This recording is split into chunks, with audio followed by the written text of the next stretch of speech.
The first time I saw it, it was nothing more than a cluster of sinew, metal reinforcement, and genetically engineered instincts, a being constructed for obedience, bred to kill, trained to annihilate without hesitation, a creature the alien overseers hailed as the pinnacle of control and efficiency, its eyes cold, black, unblinking, betraying no spark of thought beyond command. Yet somehow, even in its mechanical precision, there was a rawness, a tremor in the way its claws flexed, in the minute shiver of its spine, that suggested the potential for something more, something unaccounted for in the sterile calculations of its creators.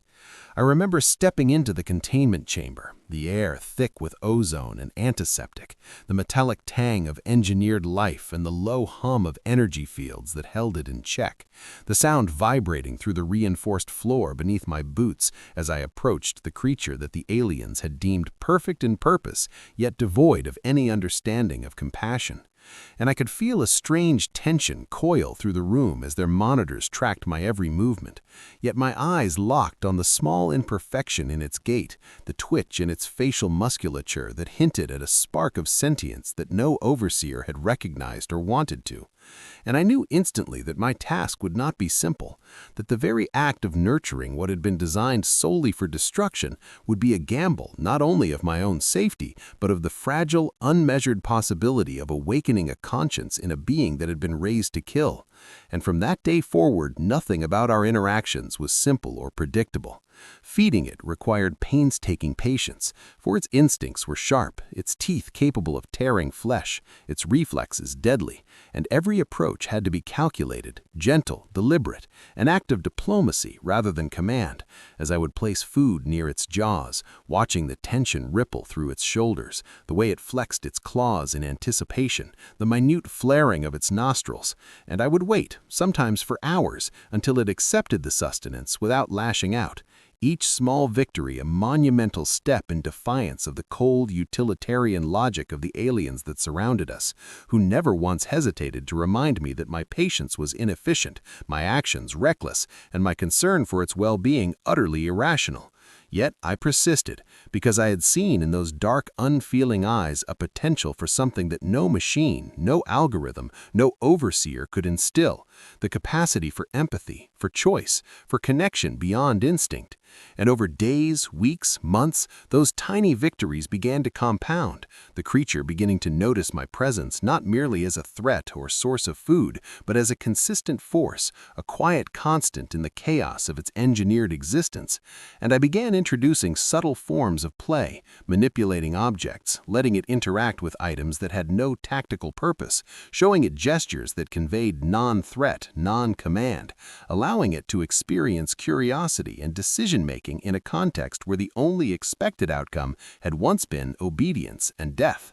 And slowly, imperceptibly at first, it began to respond, tilting its head when I approached, nudging objects toward me, even mimicking small movements, all without instruction, all driven by a budding awareness that there could be more than what it had been bred to execute. Yet the aliens never stopped their surveillance, and any slight misstep could result in brutal correction, forcing me to adapt constantly, teaching empathy in secret, finding moments in shadows, in after-hours maintenance tunnels, in abandoned training rooms where we could interact without observation. And during those long nights, I learned its patterns, how it anticipated threats, how it processed stimuli, how its instincts dictated action, and how, with careful guidance, its capacity for response could begin to override its programmed obedience, allowing space for consideration, hesitation, and ultimately choice. And each time it chose to defer instinct for a pause, each time it resisted the immediate urge to attack,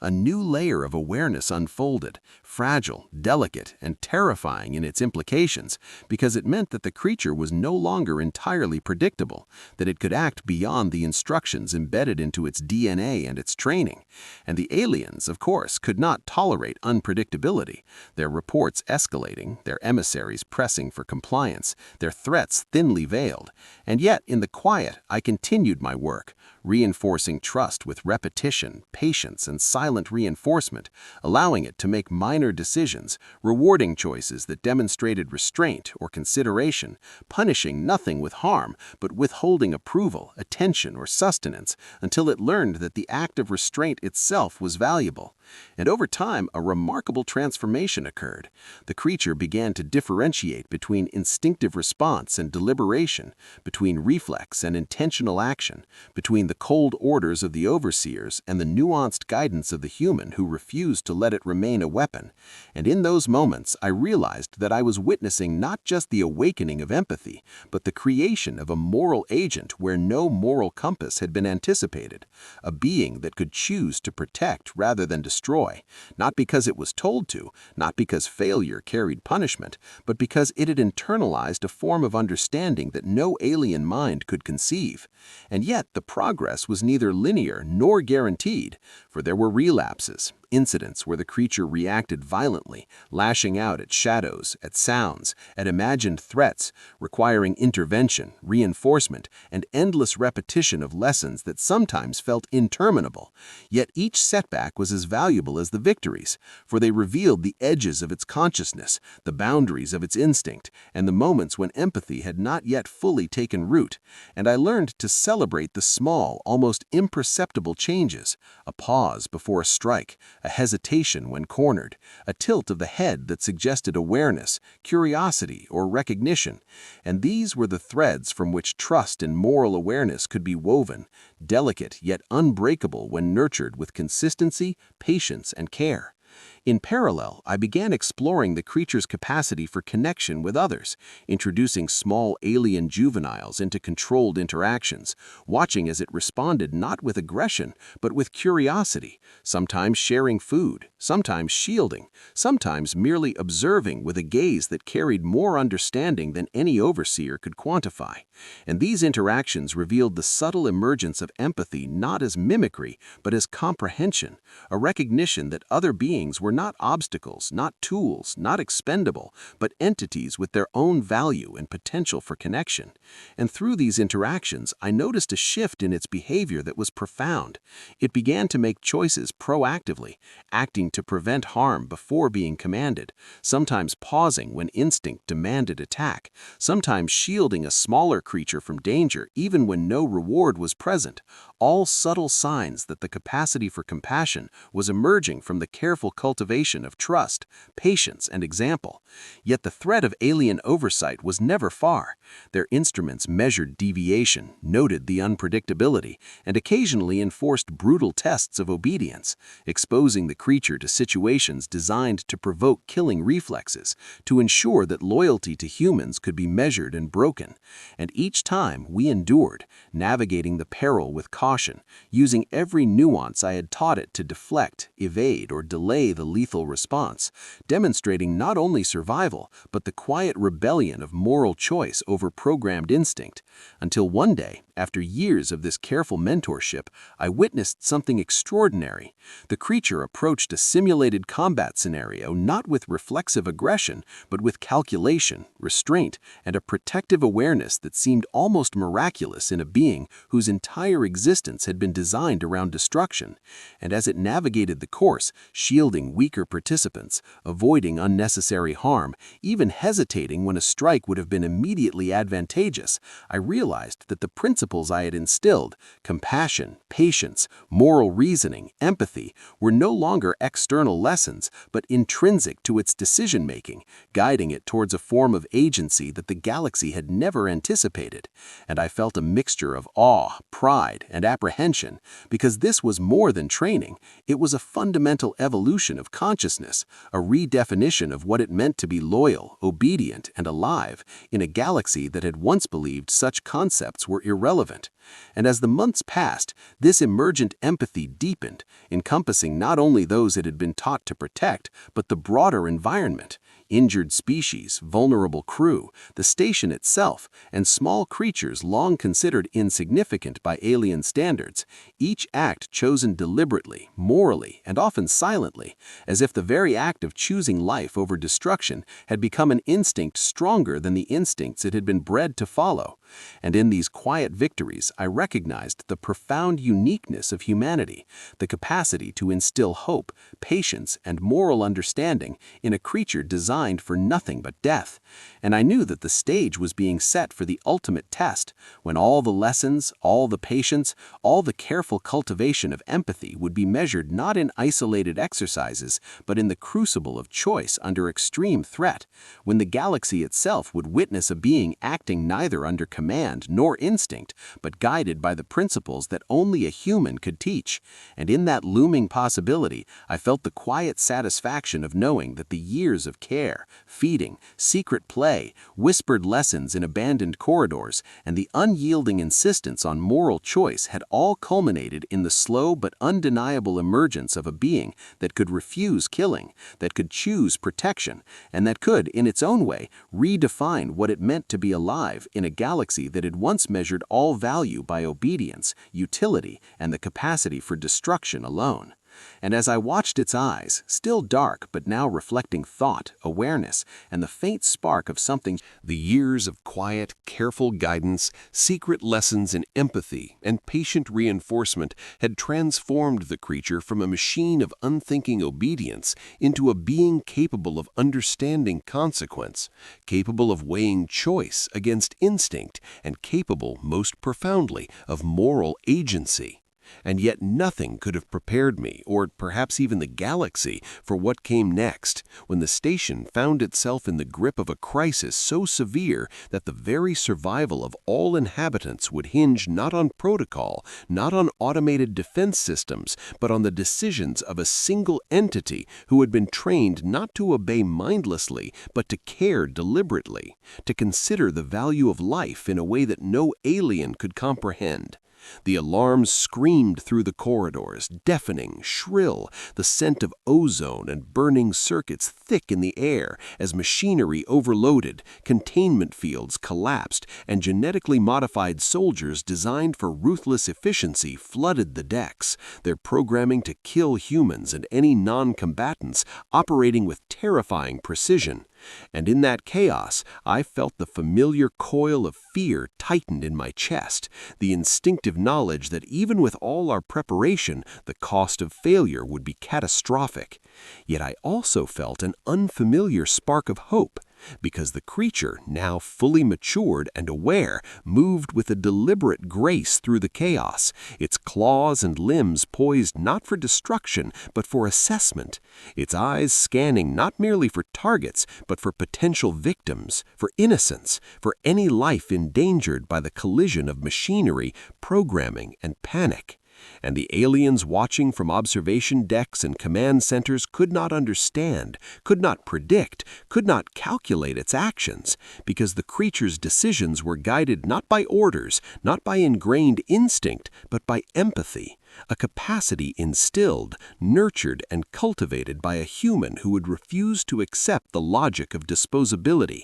It acted first to shield a group of human engineers trapped by falling beams, lifting them aside with precise strength that had been honed through years of practice, then to intervene when genetically modified soldiers attempted to execute defenseless dock workers, intercepting attacks with minimal violence, restraining rather than maiming, guiding those under threat to safe corridors. And every action was a testament not to obedience, but to choice, as if the creature had internalized a law greater than programming, greater than command, that life itself is sacred when it can be protected, that loyalty is not blind, but informed by care. And as the battle raged, I followed it through the chaos, witnessing a series of decisions that defied every alien expectation. It neutralized threats not by killing, but by blocking, distracting, redirecting, using intelligence and strength as tools of protection